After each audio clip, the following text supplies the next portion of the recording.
Notre secours est dans le nom du Seigneur qui a fait le ciel et la terre. Quand même, l'avantage de commencer la lecture de la Bible en un an par le livre de la Genèse, c'est qu'on vous prend dans le sens du poil, parce que, mon Dieu, qu'est-ce que ces histoires sont imagées. Donc pour les gens qui sont avides de nouveautés, afin de raviver votre enthousiasme dans la lecture continue de cette Bible, Dieu a pensé à vous.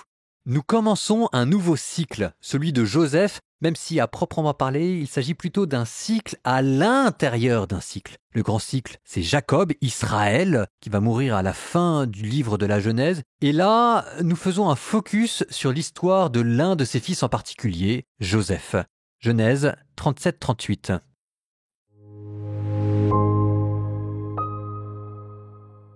Jacob habita la terre où son père était venu en immigrer, la terre de Canaan. Voici l'histoire de la descendance de Jacob. Joseph, âgé de 17 ans, faisait paître le petit bétail avec ses frères. Le jeune homme accompagnait les fils de Bila et les fils de Zilpa, femme de son père. Il fit part à leur père de la mauvaise réputation de ses frères. Israël, c'est-à-dire Jacob, aimait Joseph plus que tous ses autres enfants, parce qu'il était le fils de sa vieillesse, et il lui fit faire une tunique de grand prix. En voyant qu'il leur préférait Joseph, ses autres fils se mirent à détester celui-ci, et ils ne pouvaient plus lui parler sans hostilité. Joseph eut un songe, et le raconta à ses frères qui l'en détestèrent d'autant plus. « Écoutez donc, leur dit-il, le songe que j'ai eu. Nous étions en train de lier des gerbes au milieu des champs, et voici que ma gerbe se dressa et resta debout.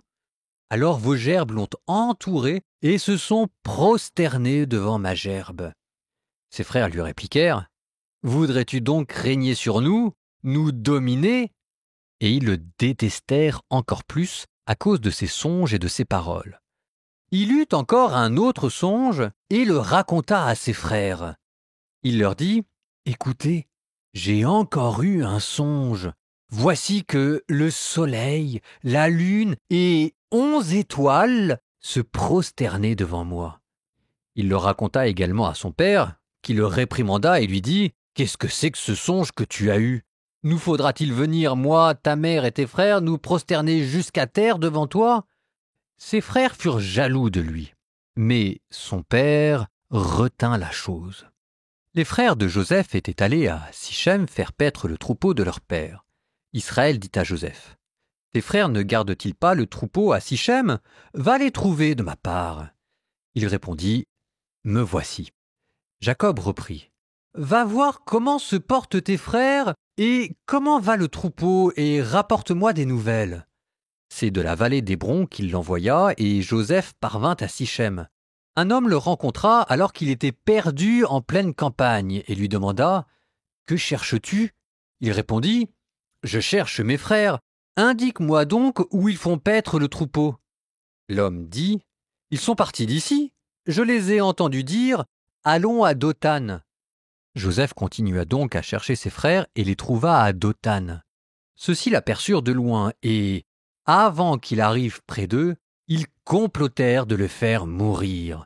Ils se dirent l'un à l'autre : « Voici l'expert en songes qui arrive. C'est le moment. Allons-y, tuons-le et jetons-le dans une de ces citernes. Nous dirons qu'une bête féroce l'a dévoré et on verra ce que voulaient dire ces songes. » Mais Rouben les entendit et voulut le sauver de leurs mains. Il leur dit : « Ne touchons pas à sa vie. » Et il ajouta : « Ne répandez pas son sang. Jetez-le dans cette citerne du désert, mais ne portez pas la main sur lui. » Ils voulaient le sauver de leurs mains et le ramener à son père. Dès que Joseph eut rejoint ses frères, ils le dépouillèrent de sa tunique, la tunique de grand prix qu'il portait. Ils se saisirent de lui et le jetèrent dans la citerne qui était vide et sans eau. Ils s'assirent ensuite pour manger. En levant les yeux, ils virent une caravane d'Ismaélites qui venait de Galaad. Leurs chameaux étaient chargés d'aromates, de baumes, de myrrhe qu'ils allaient livrer en Égypte. Alors Juda dit à ses frères : « Quel profit aurions-nous à tuer notre frère et à dissimuler sa mort ? Vendons-le plutôt aux Ismaélites et ne portons pas la main sur lui, car il est notre frère, notre propre chair. » Ses frères l'écoutèrent. Des marchands madianites qui passaient par là retirèrent Joseph de la citerne et ils le vendirent pour 20 pièces d'argent aux Ismaélites, et ceux-ci l'emmenèrent en Égypte. Quand Rouben revint à la citerne, Joseph n'y était plus. Il déchira ses vêtements, revint vers ses frères et dit « L'enfant n'est plus là. Et moi, où vais-je donc aller, moi ?» Ils prirent alors la tunique de Joseph, égorgèrent un bouc et trempèrent la tunique dans le sang. Puis ils firent porter à leur père la tunique de grand prix avec ce message « Nous avons trouvé ceci, regarde bien. Est-ce ou n'est-ce pas la tunique de ton fils ?» Il la reconnut et s'écria « La tunique de mon fils ! Une bête féroce a dévoré Joseph, il a été mis en pièces. » Jacob déchira ses vêtements, mit un sac sur ses reins et porta le deuil de son fils pendant de longs jours. Ses fils et ses filles se mirent tous à le consoler, mais il refusait les consolations en disant « C'est en deuil que je descendrai vers mon fils au séjour des morts. » Et son père le pleura. Quant aux Madianites, ils le vendirent en Égypte à Poutifar, dignitaire de Pharaon et grand intendant. En ce temps-là, Juda quitta ses frères et se rendit chez un homme d'Adoulam appelé Hira. De là, Juda aperçut la fille d'un Cananéen appelé Choua. Il la prit et s'unit à elle. Elle devint enceinte et enfanta un fils qu'on appelle Er. Elle devint encore enceinte et enfanta un fils qu'elle appela Onan. Elle devint enceinte une troisième fois et enfanta un fils qu'elle appela Shéla. Juda était à Kézib lors de cette naissance. Juda prit une femme pour Er, son premier-né, elle s'appelait Tamar. Mais Er, le premier-né de Juda, déplut au Seigneur, et le Seigneur le fit mourir. Alors Juda dit à Onan, « Unis-toi à la femme de ton frère, pour remplir envers elle ton devoir de beau-frère, suscite une descendance à ton frère. » Mais Onan savait que la descendance ne serait pas à lui. Aussi, quand il s'unissait à la femme de son frère, il laissait la semence se perdre à terre pour ne pas donner de descendance à son frère. Ce qu'il faisait déplut au Seigneur, qui le fit mourir lui aussi. Juda dit alors à Tamar, sa bru, « Habite comme une veuve dans la maison de ton père, jusqu'à ce que mon fils Shéla ait grandi. » Il se disait en effet, « Il ne faudrait pas que celui-ci meure aussi comme ses frères. » Tamar s'en alla donc habiter dans la maison de son père. Bien des jours passèrent, et la fille de Choua, la femme de Juda, mourut. Quand Juda fut consolé, il monta à Timna chez les tondeurs de son troupeau avec son ami Hira, qui était d'Adoulam. On informa Tamar. « Voici que ton beau-père monte à Timna pour la tonte de son troupeau. » Alors elle ôta ses vêtements de veuve, se couvrit d'un voile, se rendit méconnaissable et s'assit à l'entrée d'Énaïm sur le chemin de Timna. En effet, elle voyait bien que Shéla avait grandi et qu'elle ne lui avait toujours pas été donnée pour femme. Juda l'aperçut et la prit pour une prostituée, puisqu'elle avait couvert son visage. Il se dirigea vers elle au bord du chemin et dit « Permets donc que j'aille avec toi. » En effet, il n'avait pas reconnu sa bru. Elle répondit « Et que me donneras-tu pour aller avec moi ?» Il dit « Je t'enverrai un chevreau de mon troupeau. » Elle reprit « Oui, si tu me donnes un gage jusqu'à ce que tu l'envoies. » Et lui « Quel gage vais-je te donner ?» Elle répondit « Ton seau à cacheter, ton cordon et le bâton que tu tiens en main. » Il les lui donna et s'unit à elle, et elle devint enceinte de lui. Elle se leva, s'en retourna, ôta son voile et reprit ses vêtements de veuve.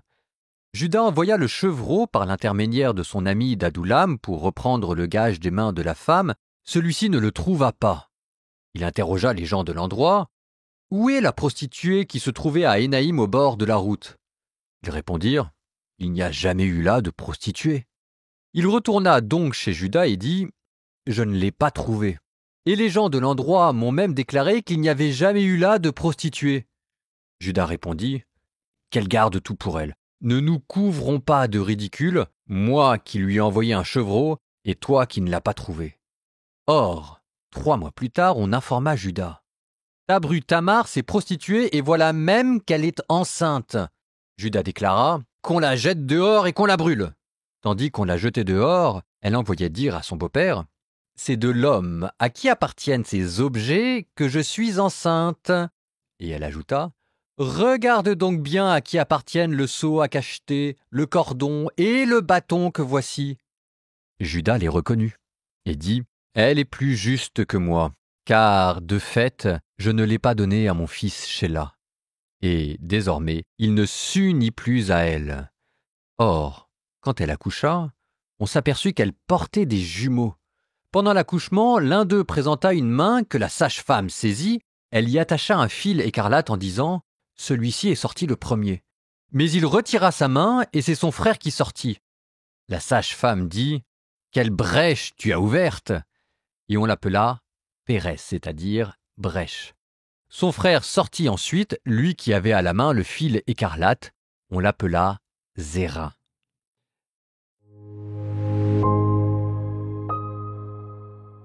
Ce n'est jamais simple d'élever des enfants et certainement si vous avez des difficultés chez vous, vous vous reconnaîtrez à mot couvert dans l'histoire de Jacob qui fait ce qu'il peut avec ce qu'il a, surtout que ses enfants ne font plus seulement des bêtises d'adolescents mais des bêtises tout court. Et comme si jamais celui-ci était fatigué, il reporte son affection sur le fils de Rachel, le petit dernier à l'époque, Joseph. Ce qui rend les choses encore plus compliquées quand vous avez un chouchou.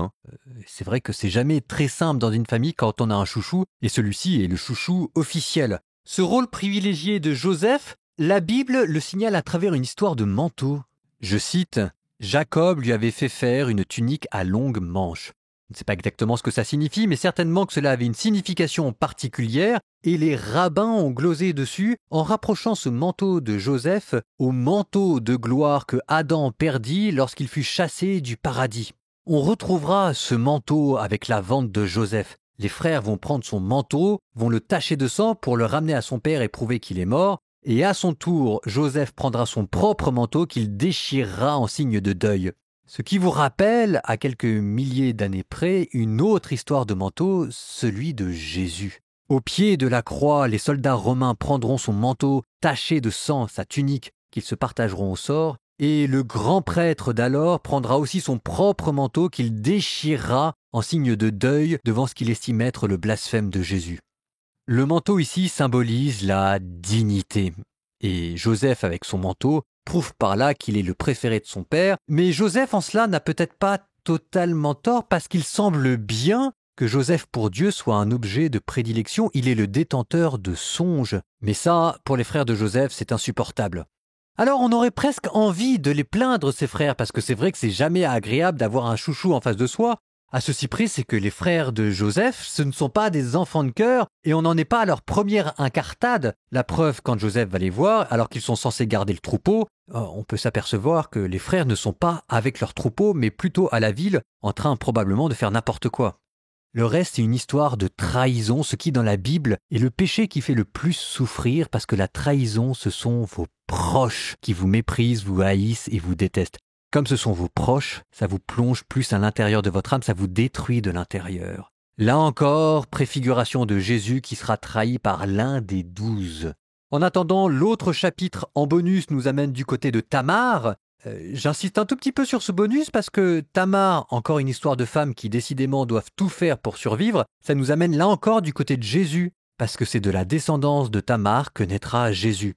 Pour ceux qui veulent aller plus loin, vous regarderez la signification du cordeau, du bâton et du sceau. Le sceau, symbole de l'autorité que l'on perd en s'adonnant au péché, le bâton, la fermeté que l'on perd encore, et le cordon, le lien du cœur. Fin du bonus, transition poétique. Proverbe 5, 7 à 14. Maintenant, mon fils, écoute-moi, ne t'écarte pas de ce que dit ma bouche. Éloigne de cette femme ton chemin, n'approche pas du seuil de sa maison. Sinon, tu lâcheras chez d'autres ta vigueur et tes années au mari sans pitié. Oui, des étrangers dévoreront ton énergie. Tu travailleras dur pour la maison d'un autre, si bien qu'à la fin tu hurleras, ton corps et ta chair épuisés. Ah, diras-tu, comment ai-je pu haïr la discipline, compter pour rien les avertissements? Je n'ai pas écouté les maîtres. Je n'ai pas prêté l'oreille à ceux qui me formaient. Pour un peu, le pire me serait arrivé devant la communauté rassemblée.